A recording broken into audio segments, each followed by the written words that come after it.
Minister, I'm not sure if you're clear as to what I'm getting at. I just really want to know whether I can, at any point in time, anticipate the membership of the GAEXPO board without having to come to you or somebody who's familiar with it. Is it a committee that is appointed?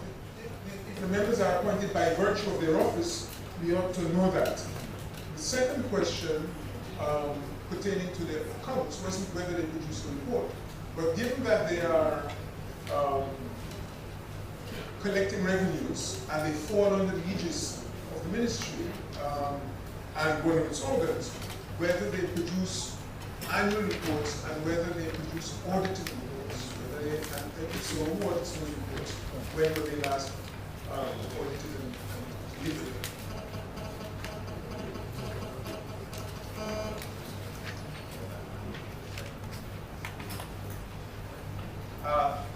In addition to the line membership, there is no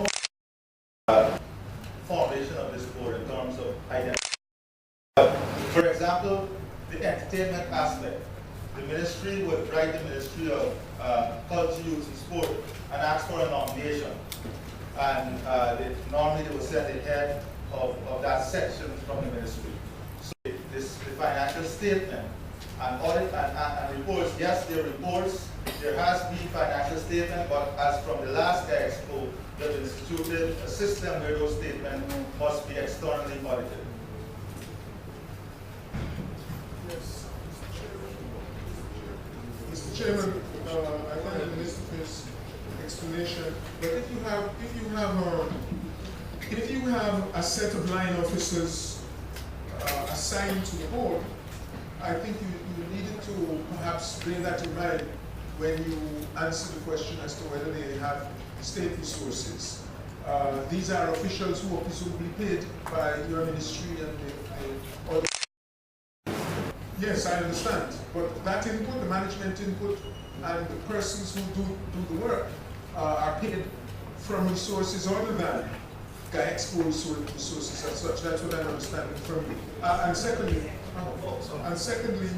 the financial reports you say they prepare and they're audited by whom? Normally the Auditor General is required either to audit entities such as this, which fall under a ministry, related from the ministry, or the Auditor General appoints a body, a professional body to do the auditing. Is that the case? Mr. Chair, in the case of the staff, I would say that none of the staff are paid overtime. The function of this volunteer their time on this committee, they're not forced to be on committee. And I must compliment the staff for the sacrifice and the time they put into this, in the organization of this activity. I need to compliment the staff. But Mr. Chair, the other thing too is GAEXPO also focuses heavily on volunteerism. And in the days of the events, we have lots of volunteers. As a matter of fact, the University of Guyana students form a very integral part of that volunteerism spirit during GAEXPO. As I said, the previous, they had financial statement but not audited. As of last year, the end of last year, financial statement was submitted, and we are appointing external auditors, the professional auditors, to audit that statement. But okay, I hear you as regards the audit arrangements, but when you say we are appointing, I understand it's not supposed to be the minister appointing. So does the Auditor General play a role in this? Are you planning to? Because my understanding is that he has a responsibility in this regard. As related to the appointment, definitely we will have to bring on board the Auditor General, and the Auditor General can appoint that external. Mr. Chairman, would the minister be good enough in any case to let us have sight of a copy of the reports that we have prepared so far, whether or not they be audited? Mr. Chair, we have no problem, and as soon as the reports are compiled, the last report to share those reports with you. Or you did indicate that some have already been compiled. So the yes, ones that yes, already- yes, definitely, those that are compiled you can have. Okay, let me also say that as regards the staff, the question, I think you anticipated something which I didn't have in mind. The question isn't whether those who manage or who contribute to the exercise were not doing so voluntarily and they should be commended. I, of course, one would commend them. I was really wanting to know from where they were paid, given that you said that the state made resources. But it's not whether or not they were paid over time, it's where the emoluments come from. Thank you. Thank you. Honorable Member, Mr. Sharma. Thank you, Mr. Chair. On item 62.1, fuel and ordinance, can the Honorable Minister state the number of vehicles in his fleet and the age of the vehicle?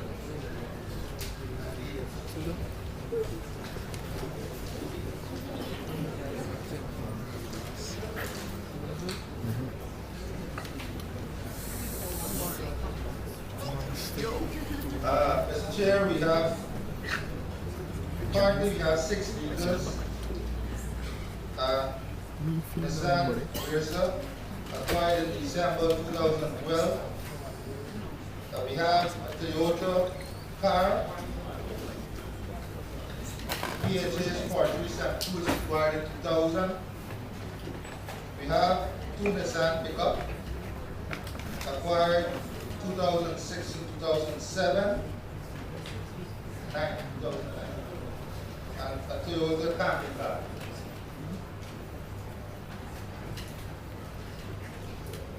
Thank you, Mr. Chair.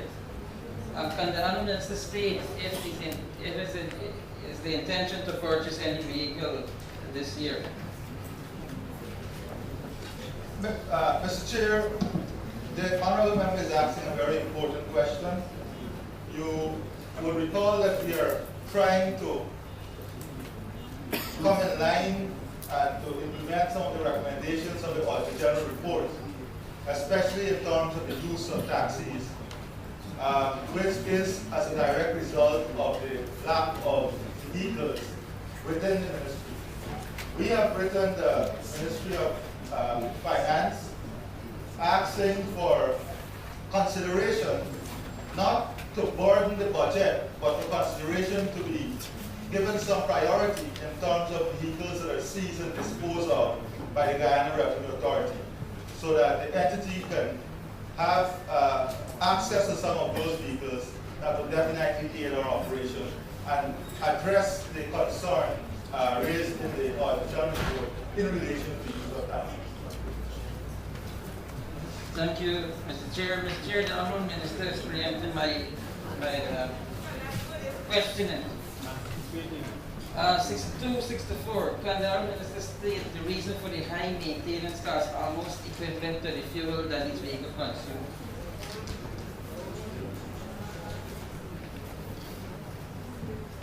Mr. Chair, one of the special conditions we operate under is our vehicle are normally required to go in the interior long. For example, during the safari and the road and so on, we have to send our vehicle into the interior. And you would appreciate that when those vehicles return to Georgetown, they have to go through back what we call a general servicing, a general overhaul, as a result of the terrain that they will have to traverse. And that accounts for a lot of the increases we see here. Thank you, Mr. Chair. Since the Honourable Minister preempted question, can the Honourable Minister state what's the amount of vehicle that is expected from the GRA? What was the amount that he requested?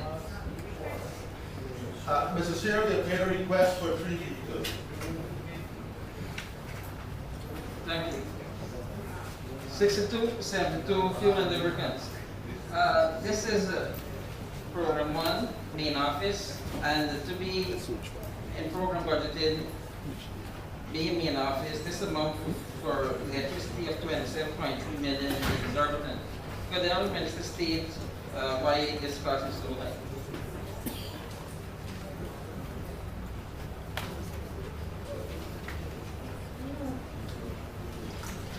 Mr. Chair, there is some additional equipment acquired by the Competition and Consumer Affairs last year, and the use of this equipment would necessitate additional power requirement and energy requirement. And as such, that additional power and energy requirement would necessitate some additional costs. Thank you, Mr. Chair. The Honourable Minister should know this is Program 1, main office. Is this an office, a building, a flat? Basically, that is what I'm asking.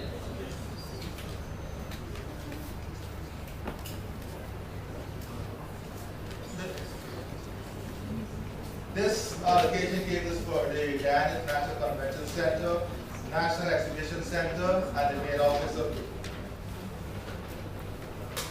those two, the National Exhibition Center and the Guyana International Convention Center.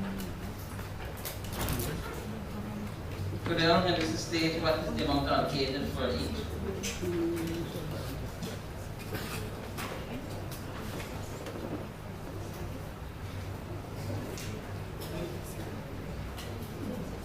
Mr. Chair, we don't have the allocation for each, it's based on consumption, but we'll be more than happy to present to the Honorable House the last year figures.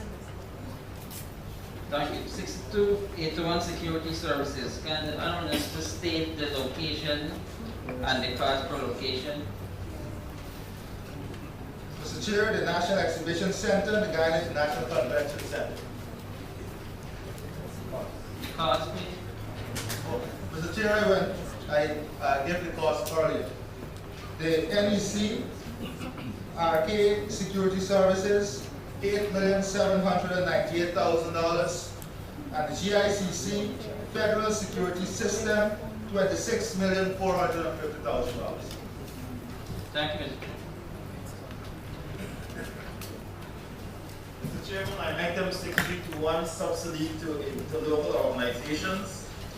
I'd like to refer the Minister to the subsidy to the Guyana Tourism Authority Board, $160,208,000. Could the Honorable Minister state what is this allocation for? What does this board do?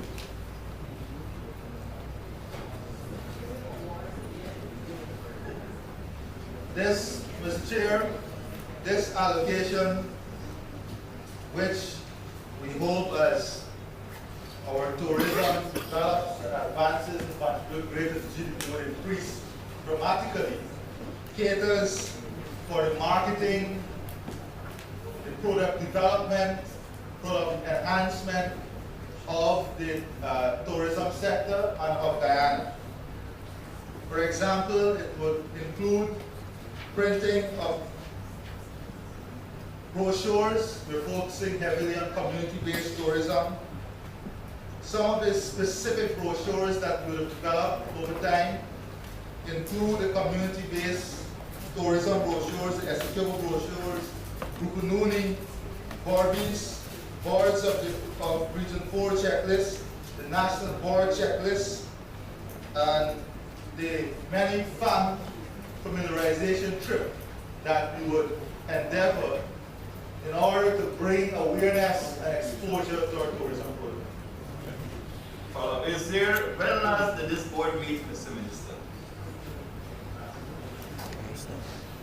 The last meeting, Mr. Chair, was last month, and the next meeting is scheduled for Monday.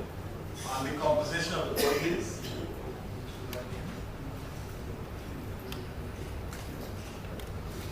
Mr. Chair, the board is chaired by Mr. Ramesh Gir. It has on it the Guyana TAG, the Guyana Tourism Hospitality Organization, the Captain Jerry Gubaya, Mr. Peter Ramsarup,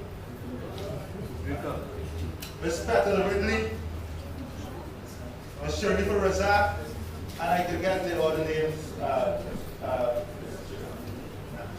Mr. Frank Singh, etc. So you can get the name of the board members. Most definitely. Honorable Minister, is the Guyana Tourism Authority Board responsible for licensing of lodges and resorts?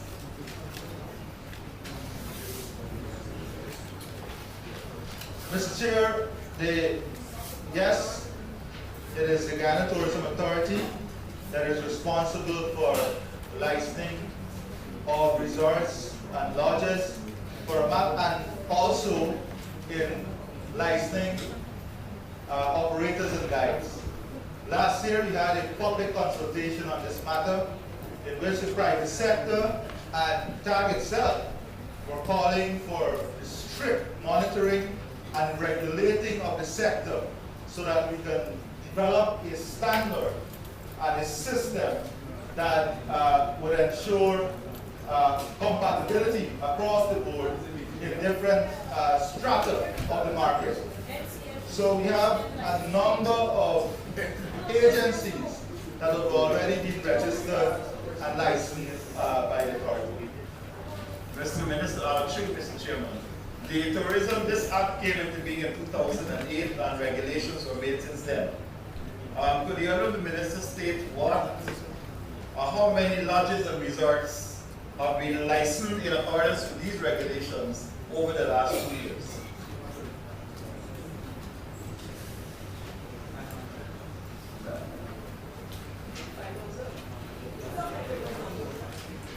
We have right now 100 being registered, unregistered 19, and 85 facilities are being inspected now.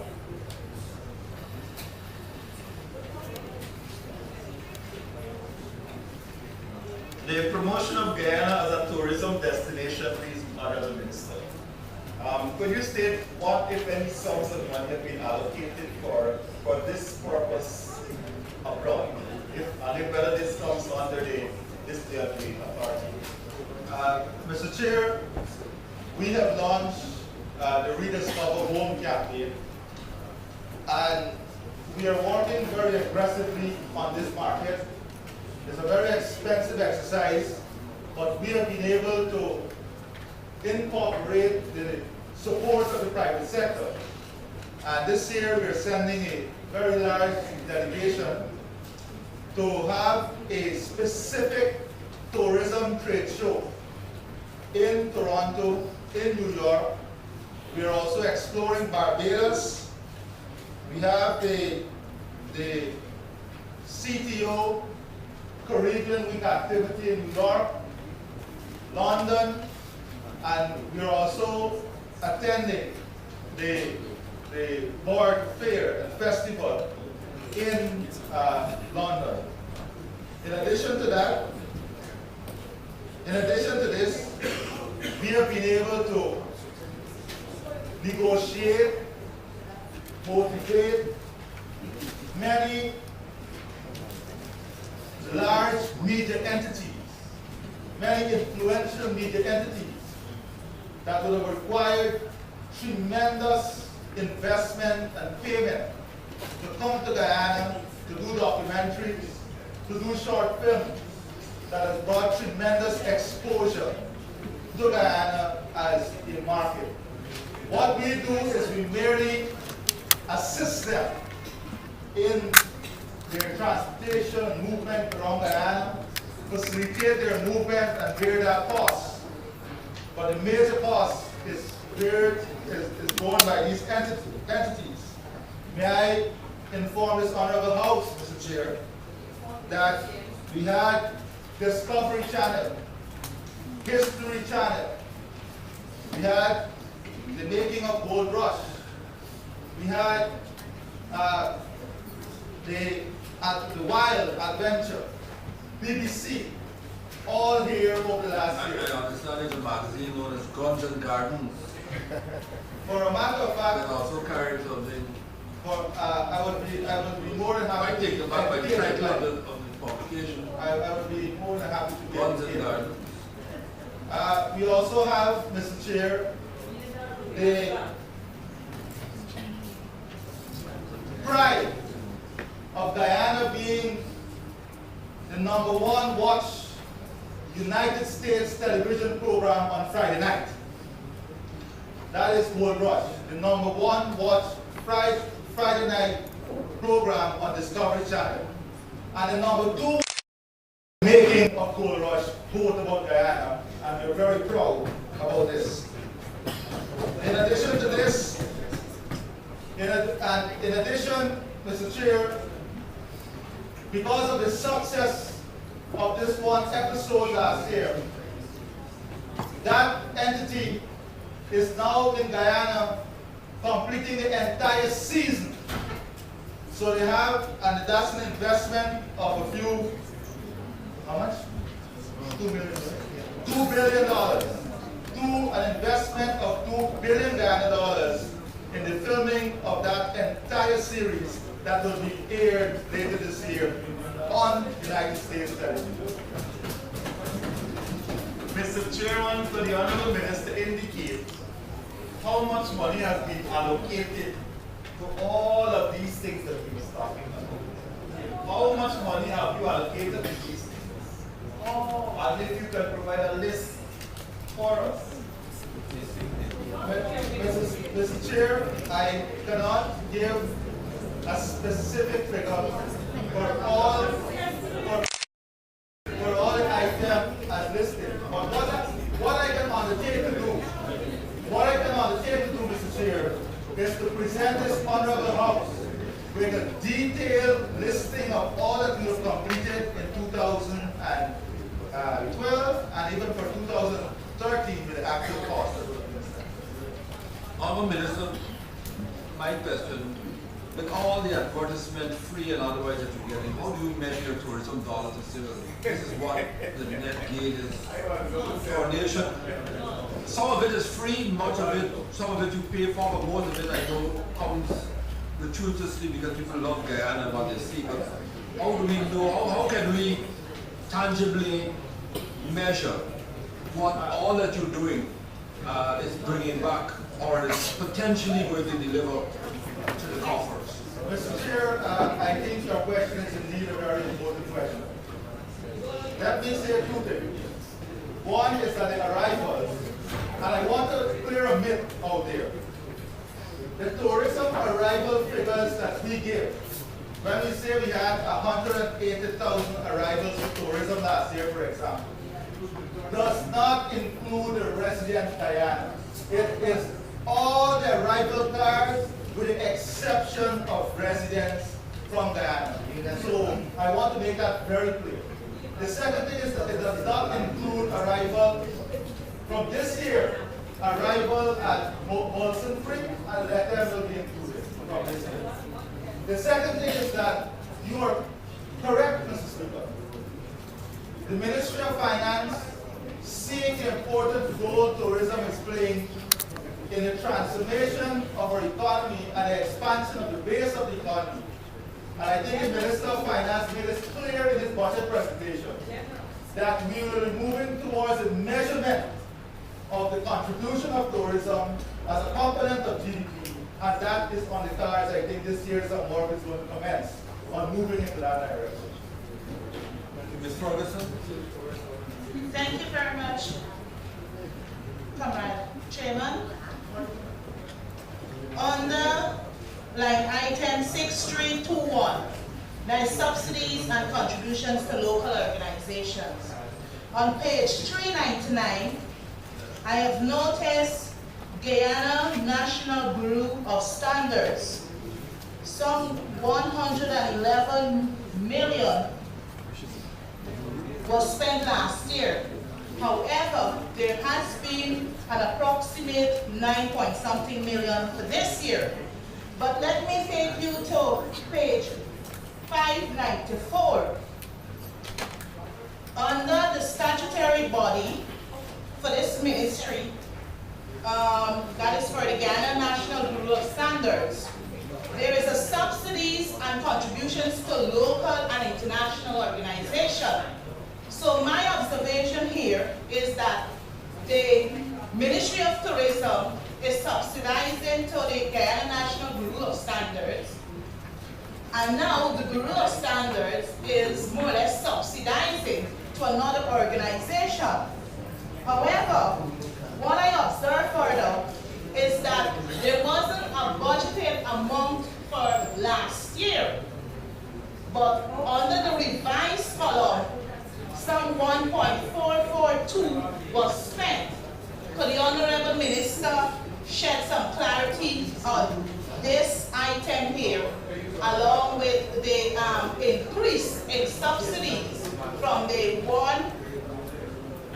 $211 million to the approximate $9 million and something for the Ghana National Group of Standards. Thank you.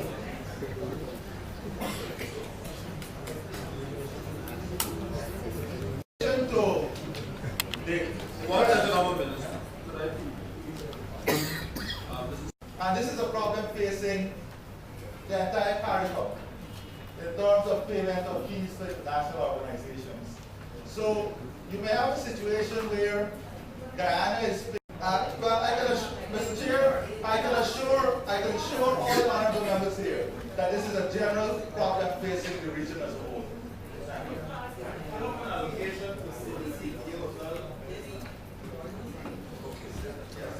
Yes, Mr. Chair, in relation to the Caribbean Tourism Organization, there's an allocation of $17 million. And that is also catered for under this subject. No, Mr. Chair. Honourable members, it is 4:45. We are scheduled to finish this ministry at 5. We are still on the first program current expenditures. We did start somewhat late, so I anticipated we will take the recess at about 5:15. But with that in mind, I ask you to please trim your questions. Go ahead, please, honourable member. When the Honourable Minister stated, well, there has been an allocation under his budget for the heritage sites.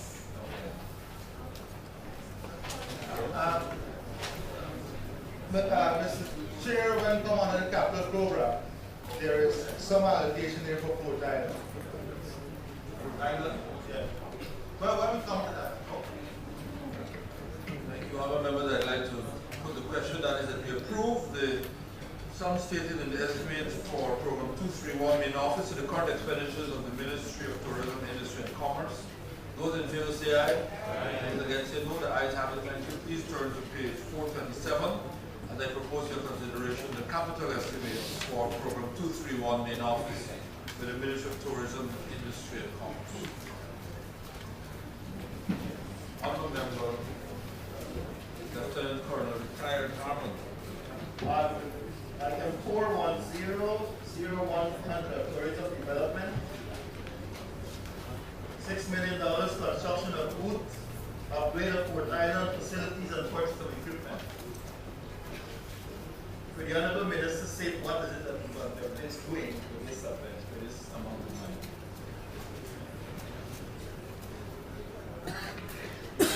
Yeah. We have, Mr. Chair, the construction of a 100 feet by 8 feet by 8 feet visitor information booth in central Georgetown to accommodate staff, disseminate information, and to manage more effectively tourist information. We have also the upgrade of Port Island facilities, and we want to make Port Island facility more visitor friendly and put infrastructure in there that would ensure greater comfort of tourists and visitors alike. In relation to the Aquatic Heritage Site, Honourable Member, that you asked on the current, this of course is not under this ministry. Heritage Site comes under the National Trust, which is under the Ministry of Culture, Tourism and Sports. We are also hoping to develop a boarding and heritage trail of 1,610 meters, or 1 mile by 4 feet wide, with proper signage, pathways, wooden bridges, etc. 100. Could the Honourable Minister say whether any allowance has been made to include the Son Chapman site as a tourist attraction? If not, why not? Especially since this location is a tragedy of monumental proportion.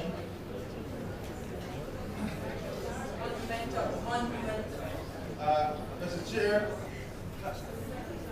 historical sites and monumental sites might fall under the culture, when it's advising.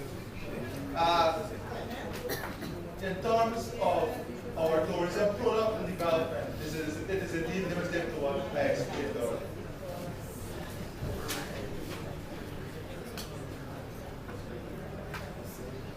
Honourable members, I put the question that is that we approve the sum stated in the estimates for program 231, main office, capital expenditures of Ministry of Tourism, Industry and Commerce. Those in favor say aye. Those against say no. The ayes have it. Thank you. Please turn your attention to pages 114 and 115 as I put for your consideration program 232, Ministry Administration, current expenditures of the Ministry of Tourism, Industry and Commerce.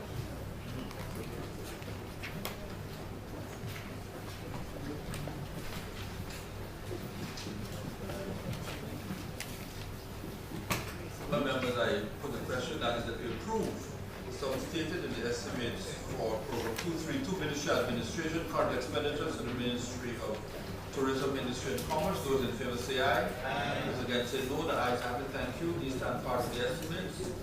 Please turn your attention to page 427 as I propose that you consider page program 232, Ministry Administration, capital expenditures. Go ahead. Oh, I thought Honourable Member was about to. Honourable Members. Contracted employees. We see, Honourable Minister, 11 persons out of your staff of 16 are contracted employees. Could you share with us the designation of the 11 employees and the two highest paid and the two lowest paid?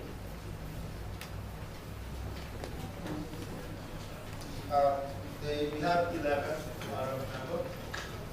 The two highest paid would be the senior commerce, the two senior commerce officers, the one is salary, Yes, $166,797, and the two lowest salary here would be the one confidential secretary, $56,270, and we have a tie for the second position. With not that we have one consumer affairs officer, 69,300.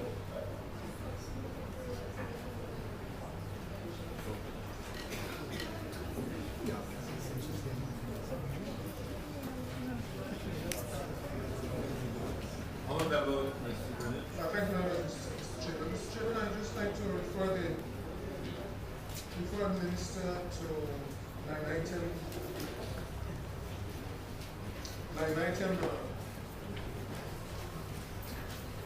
6,616 pertaining to contracted employees.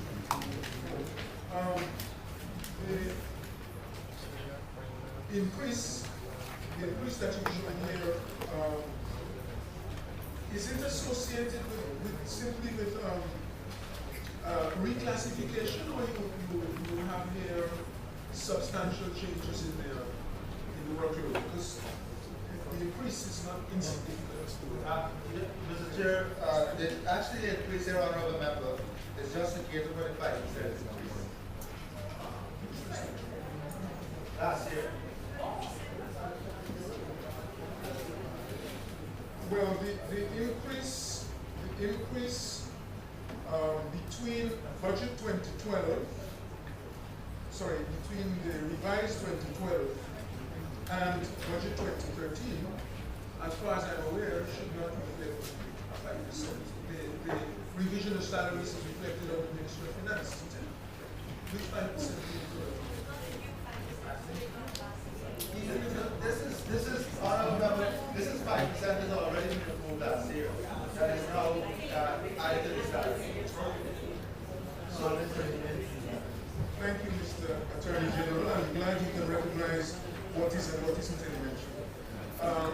The other query arises from 6265, Mr. Chairman, where the Office Transport, Travel and Postal seem to jump significantly. What is actually 6264 and 6265?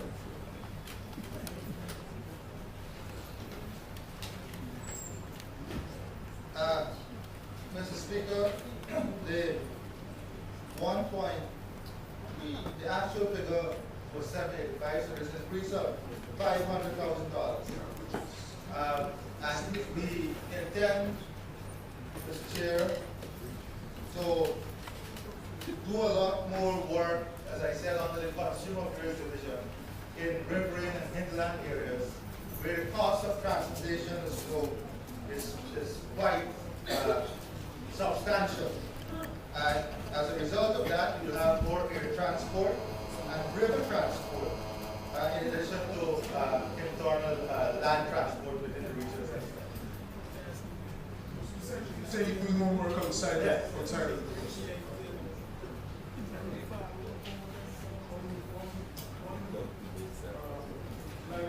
Fix 3 to 1, Mr. Chairman, and I just as in relation to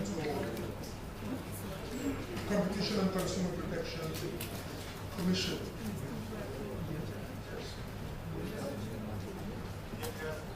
Could you indicate there is an increase here again that is quite substantial? I mean, normally when one looks at an increase of this magnitude, you would expect that the agency is undertaking a new initiative of some sort or is faced by some exceptional circumstances. What is it that underlies this increase? Mr. Chair, the honorable member is perfectly correct. This commission, the Consumer and Competition Affairs Commission, as you know, is moving from a stage of conceptualization to actual implementation now, which will require indeed a lot of traveling, a lot of consultation work. Additional staff, for example, would require, we have administrative assistant, office assistant drivers that would require. We also, as you know, invested in a new vehicle, and the cost of operating that vehicle for this very important commission also falls under this head. In addition to that, having developed all these new guidelines and so on, we will have to do a lot of capacity building all across the country, increase seminars, workshop for businesses, the consumer, the judges and magistrates, etc. Thank you, Mr. Minister. You are training judges and magistrates as regards issues pertaining to competition?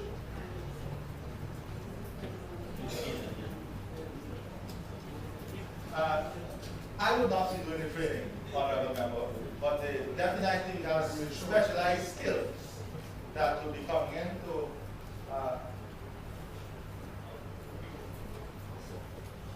from the UN Council for Training and Development to give specific training in relation to Thank you. Mr. Speaker, what exactly has been done by the Commission so far in terms of reports, in terms of monitoring of the markets and so forth? Is it only training? You have a technical capacity within the Commission. What is the range of capacity, and what has been the output to date?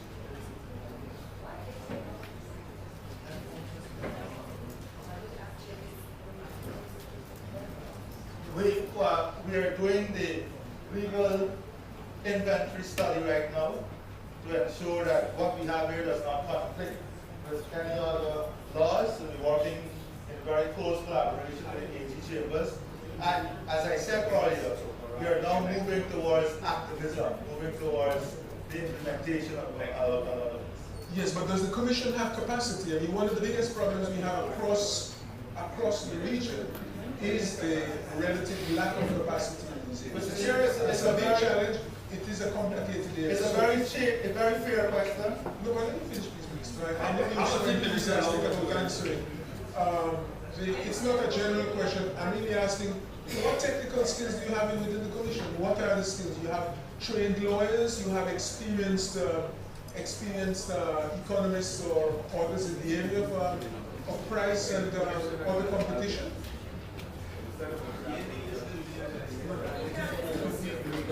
We have, right now we have a director, competition policy officer, consumer affairs officer, 2 economists, analysts, consumer affairs field, a legal officer, a financial analyst, administrative assistant. That's what we have. But that's what we have in the complementary, 1 legal officer. However, Mr. Chair, if the Honorable Deputy Speaker will allow me, there is a very important question that is raised by the Honorable Member, Mr. Carl Greenwich. A very scarce skill in the region itself is in relation to competition and consumer law. A very, very scarce skill. And what we are seeking to do also is, instead of outsourcing a lot of this work, we are trying to work on finding suitable candidates.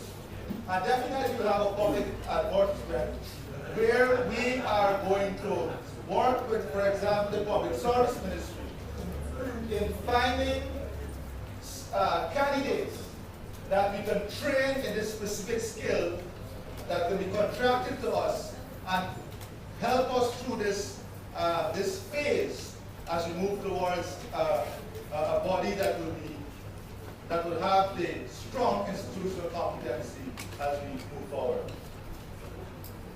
Honorable Minister, through you, sir, the legal officer, sir, does that person, he or she, have postgraduate legal training and is specialized in that area? The legal officer we have now is a first degree in law. Is that person a qualified lawyer, also a lawyer, or just a first degree in law? The person is not called to the bar, if that is his qualification. It's not a lawyer at the moment, and salary so reflect that. For example, that legal, maybe in your practice called a legal aid. That person, or the legal officer, gets $150,000. Not legal aid. No, you see, because law is a very general degree, as we all know. So that you, all degrees are first degree. It's a very general degree. That's why I'm asking, what if that person has in particular, in the law degree you do 17 courses, and perhaps consumer protection would be one of the 17, if any. Mr. Speaker, as Mr. Chair, as we speak, this officer is undergoing training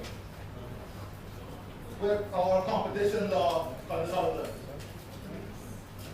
Mr. Speaker, in view of the interest in this matter, may I clarify, sir, that in addition to the in-house capacity, first of all, let me say that, as the Minister Ali has already said, the Competition and Consumer Protection Commission is a relatively new commission, relatively recently constituted. It has a core staff which has been recruited, but it is also in receipt of institutional strengthening support from, firstly, in collaboration with our development partners under both the IDB-supported competitiveness program and the CDB-supported CART fund program at the Competition Commission. Under both of those programs, special advisory services are being provided to develop institutional mechanisms, the institutional mechanisms under which the Commission will discharge its statutory responsibilities, and also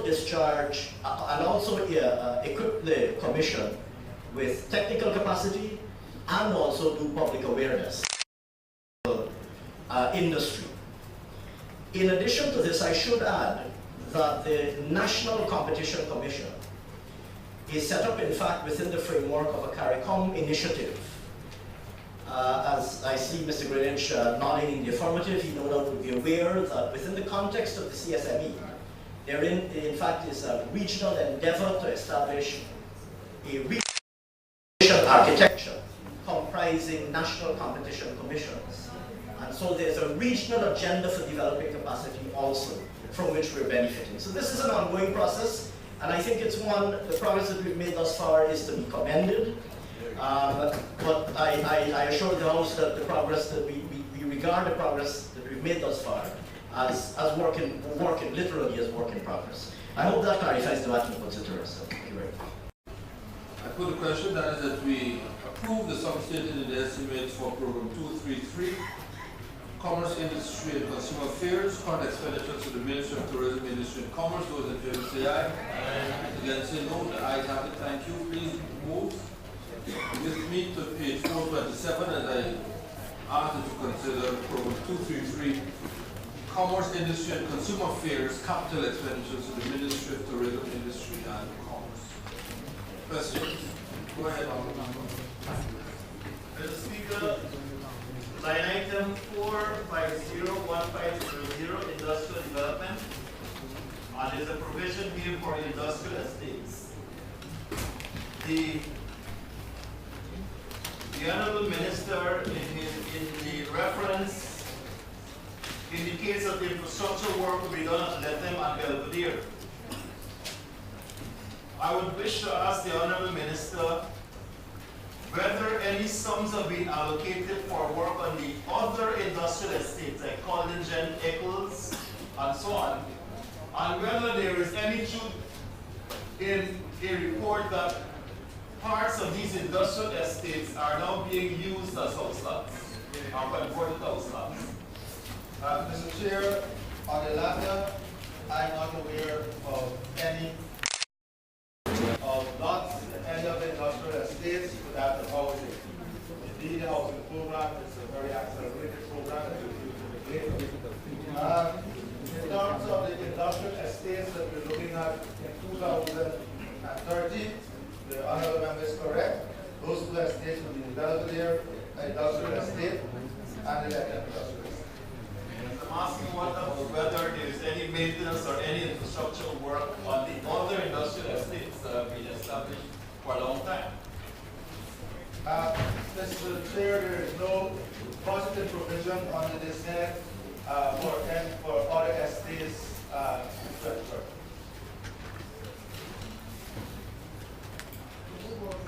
In relation to yes, the competitiveness 450 to 500. I noticed in the project profile, it is a continuation of that institutional capacity for competitiveness, and there are 5 other headings. This $259 million, could you say for this year, where is that money going to go directly under the 6th heading? I understand the majority will be for the number 1 heading. Can you verify? The areas will be. I know the areas, but I want to know the spendings on each area. Okay. The strengthening of the institutional capacity to formulate and implement the NCS, 26.909300. Enhancing investment, export promotion, and production standards through the strengthening of both West, 3.612. Support private enterprise competitiveness for export development, 894,693. Strengthening tourism regulation and facilitation, 38,766,000. Establishment of national testing and metrology facility, 16,320,000. Digitization of property records at the deed registry, 61,200. Then we have the support for separation of deeds registry, land registry and properties registry, 49,600,423. Tax reform, 8,160,000. Implementation of trade transaction study, GRA, 1,080,000. Support of CPCC, training equipment, awareness raising, etc., 2,200,000. Consultancy to prepare 4-year action plan, 634,848. Consultancy to digitize historical records and linkages, GRA. Is it a longer list than this what you have here? Because I see 6 years. Maybe you have a longer list. Could you just provide that? Oh, no problem. Definitely. On Honorable members, I'd like to put the question.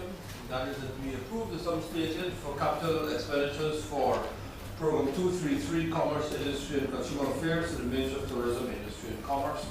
Those in favor say aye. Aye. Those against say no. The ayes have it. These stand part of the estimates.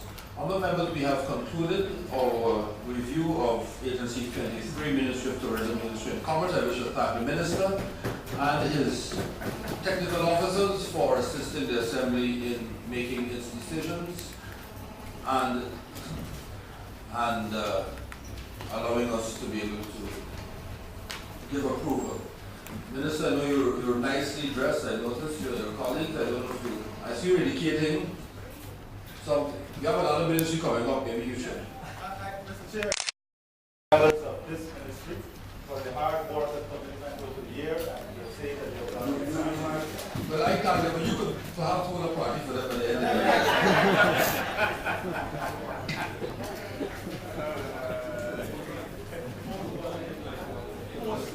Honourable members, I have just spoken to the Minister of Finance to ask whether or not he wishes to say anything, because I had cause to send another copy of the letter to him this afternoon. He has indicated to me that he does wish to be heard, and so, Minister, I believe this is an appropriate time for you to state your government's position on the matter raised by Mr. Greenwich in his letter. Thank you very much, sir. Mr. Speaker, first of all, let me thank you very much for kindly providing me with the second copy of that letter today. We have in government studied in close detail the arguments made by Mr. Greenwich. And permit me to say, sir, that we first of all continue to be guided as far as the matter of Budget 2030 is concerned by your initial pronouncement on this matter. And that is to say that the question of determining the format of the estimates is one that falls squarely within the remit and preserve of the executive.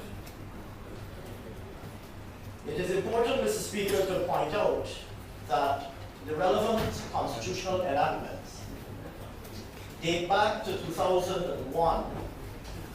In fact, the insertion of the Article 222A and its associated third schedule, which are the relevant constitutional references in our extant constitution, were the product of the very comprehensive 2001 constitutional review and amendment process. I wish to assure you, sir, that going forward, we would be pleased to examine the matter, re-examine the matter rather, and to share with you as we proceed beyond Budget 2030, perhaps for the purposes of a subsequent budget, and to share with you the outcome of our examination of this matter.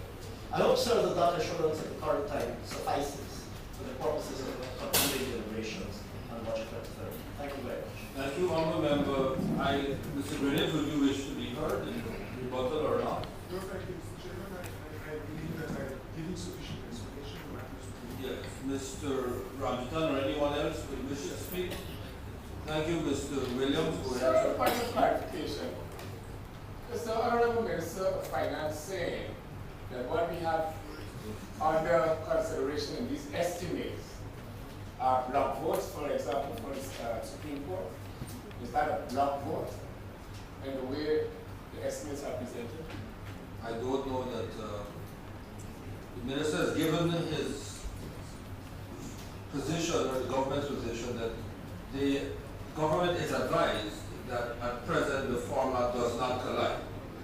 Whether you want to go for it or not, I don't know. I understand, sir, but we say the Constitution says they must have block votes. All we're asking is if the Minister of Finance is saying that what we're considering for the Supreme Court, for example, is in the format of a block vote. Mr. Speaker, first of all, let me say that the Constitution makes no reference to the terminology used by the Honourable Mr. Bassett. It says lump sum. Nowhere, it does say lump sum, it does use the word, it uses the words lump sums and subventions. I don't wish, sir, to get drawn into... Yeah, this is not really a question and answer session. And it's not my It intention. does really I have no intention, sir, to be drawn into this exchange. Reiterate that our current advice is that the existing format does not collide, but we remain open as always to our examination. Mr. Ramjitan, I noticed you were... That is why I had wanted to be cautious in the matter and indicated to your Honor that I need to do some research. And as a matter of fact, I have indicated this very important. Time has run out on us. No, I indicated a very important by David McGee. I should say that I have spoken with the clerk and we are making efforts to have several copies of that book. I think that might be a So all sides could have access to it. I believe the clerk that we agreed on 5 copies so that all sides will have access. It is published by the Common Parliamentary Association and the clerk I know is making efforts to have copies acquired. Honourable members, we will take a recess. On our return, I will make a ruling on the matter. Thank you very much.